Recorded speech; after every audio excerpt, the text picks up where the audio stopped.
اللہ تعالیٰ اپنے بندوں سے بہت محبت کرتا ہے، اور اس بات کا ثبوت انسان کو اپنی زندگی کے ہر موڑ، ہر ساعت اور ہر لمحے میں ملتا ہے۔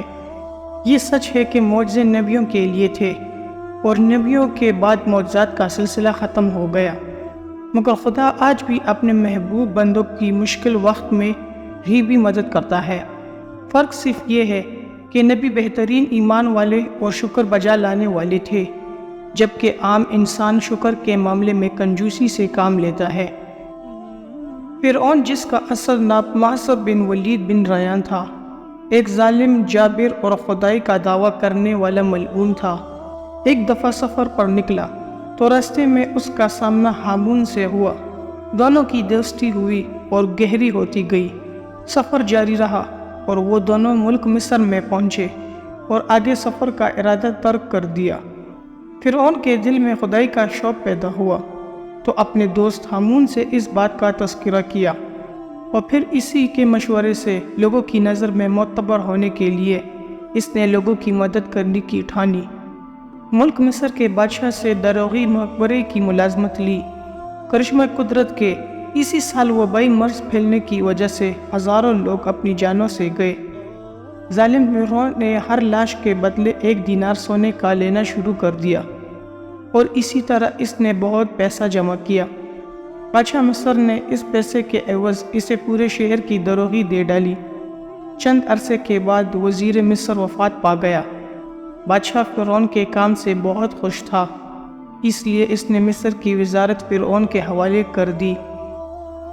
لوگوں کے دل میں جگہ بنانے کے لیے فرعون نے مصر کے تمام لوگوں کا 1 سال کا جزیہ اپنے پیسوں سے ادا کیا۔ مزید یہ کہ اگلے 2 سالوں کا جزیہ معاف بھی کرا دیا۔ لوگ فرعون کو پسند کرنے لگے تھے، اس کی عزت بڑھنے لگی، لوگوں کی زبان سے اس کے لیے دعائیں نکلنے لگی۔ کچھ عرصہ ہی گزرا تھا کہ بادشاہ مصر وفات پا گیا۔ 3 دن کے سوگ کے بعد سب کو نئے بادشاہ کی فکر ستانے لگی۔ تمام لوگ دربار میں اکٹھے ہوئے، کیونکہ بادشاہ کی کوئی اولاد نہیں تھی۔ چنانچہ فرعون کے لوگوں کے دل میں عزت اس قدر بڑھ چکی تھی کہ اسے بادشاہ بنانے پر کسی نے بھی اعتراض نہ کیا۔ بادشاہت ملتے ہی فرعون کے تکبر کے شعلے آگ پکڑنے لگے تھے۔ خدائی کی ہوس اور لوگوں کے سروں کو اپنے قدموں میں جھکا دینے کی خواہش اتنی بڑی کہ مذہب یوسف و یعقوب کے لوگوں کے دل سے نکالنے کے لیے فرعون نے ملک مصر میں درس و تدریس کے عمل کو نہ صرف رکوا دیا بلکہ اس کو جاری رکھنے والے کو واجب القتل قرار دیا۔ جان بچانے کے لیے لوگوں نے اپنا مذہب چھوڑا۔ ان کے ہاتھ سے خدائے بزرگ و برتر کی رسی بھی چھوٹ گئی۔ لوگ اپنے مذہب سے بیگانے ہو گئے۔ کسی کو خدا پر حق یاد نہ رہا، حق کی جگہ باطل لینے لگا۔ مذہب یوسف و یعقوب کے ماننے والے کم ہونے لگے۔ فرعون نے بتوں کی پوجا کو عام قرار دے دیا۔ بنی اسرائیل قوم اپنے مذہب پر قائم رہی، مگر قوم قدوی نے بتوں کو پوجنا شروع کر دیا۔ 40 سال کے عرصے کے بعد فرعون نے تمام بت توڑوا ڈالے اور خود کو خدا بنا لیا۔ بنی اسرائیل نے فرعون کو خدا ماننے سے انکار کیا تو انہیں طرح طرح کی اذیتیں دی گئی۔ جن کاموں کو برا گردانا جاتا تھا وہ سبھی کام بنی اسرائیل کے لوگوں سے کروائے گئے، جبکہ دوسری جانب قوم قدوی کو اعلیٰ مراد سے نوازا گیا۔ اللہ تعالیٰ نے بنی اسرائیل کو یہ خوشخبری سنا دی کہ انہی میں ایک ایسا شخص پیدا کیا جائے گا جو فرعون کے مظالم کے خلاف کھڑا ہوگا اور ملک مصر کو ظلم فرعون سے نجات دلائے گا۔ ادھر فرعون نے ایک خواب دیکھا جس میں اس نے بیت المقدس سے آگ نکلتی ہوئی دیکھی اور بنی اسرائیل کے علاوہ مصر کے گھروں میں داخل ہو کر سب کو جلا کر راکھ کر دیا۔ صبح ملک مصر پر بیدار ہوئی تو فرعون نے سبھی حکیموں، دانشوروں اور جادوگروں کو بلایا اور ان سے اپنے خواب کی تعبیر پوچھی۔ آخر سبھی لوگوں نے متفقہ طور پر فرعون کو اس کے دیکھے گئے خواب کی تعبیر یہ بتائی کہ قوم بنی اسرائیل سے ایک ایسا شخص پیدا ہوگا جو تمہاری حکومت کا خاتمہ کر دے گا، جو تمہاری مملکت میں ایک خدا کا پیغام لائے گا، یہاں تک کہ کل ملک میراث و نعمت اس کے ہاتھ میں ہوگی۔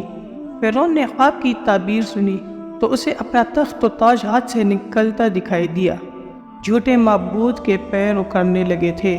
خدائی کا دعوے دار خود کا مذاق بننے سے خوف کھاتا تھا۔ ظلم کی چکی نے پھر سے چلنا شروع کیا۔ حکم فرعون لوگوں پر قہر بن کر گرا۔ کتاب وقت کے اوراق پر ظلم کی ایسی داستان لکھی گئی کہ جسے پڑھ کر پتھر بھی پگھل کر بہہ جائے۔ ملک مصر میں جہالت نے پر پھیلائے۔ فرعون کے حکم سے بنی اسرائیل کے ہاں پیدا ہونے والا ہر نومولود موت کے گھاٹ اتار دیا جانے لگا۔ لوگوں کی آہیں سسکیں فرعون کے تخت تک نہ پہنچ پاتی تھی، مگر ان سسکیوں نے عرش کا دروازہ ضرور کھٹکھٹا دیا تھا۔ حضرت ابو ہریرہ سے روایت ہے کہ نبی پاک صلی اللہ علیہ وآلہ وسلم نے ارشاد فرمایا، مظلوم کی بد دعا جو ظالم کے حق میں ہو بادلوں کے اوپر اٹھا لی جاتی ہے۔ آسمانوں کے دروازے اس دعا کے لیے کھول دیے جاتے ہیں اور اللہ تعالیٰ فرماتا ہے، میں تیری امداد ضرور کروں گا اگرچہ کچھ تاخیر ہو۔ رحمت خداوندی جوش میں آئی اور آسمان و زمین نے دیکھا کہ فرعون کے غلام عمران کے گھر اللہ کا نور چمکا، جس کا وعدہ اللہ نے بنی اسرائیل سے کیا تھا۔ ظلم کی کالی رات سمٹی اور نئی صبح کے آفتاب نے روشنی پھیلا دی۔ قہر کے بادل چھٹنے لگے۔ فرعون کی خدائی داغدار ہوئی۔ معبود برحق کی جیت ہوئی۔ بنی اسرائیل سے کیا گیا وعدہ آخر کو سچ ہوا۔ حضرت موسیٰ علیہ السلام نے ملک مصر میں آنکھ کھولی۔ کل کائنات نے دیکھا کہ حق کی جیت ہوئی اور باطل کو شکست فاش۔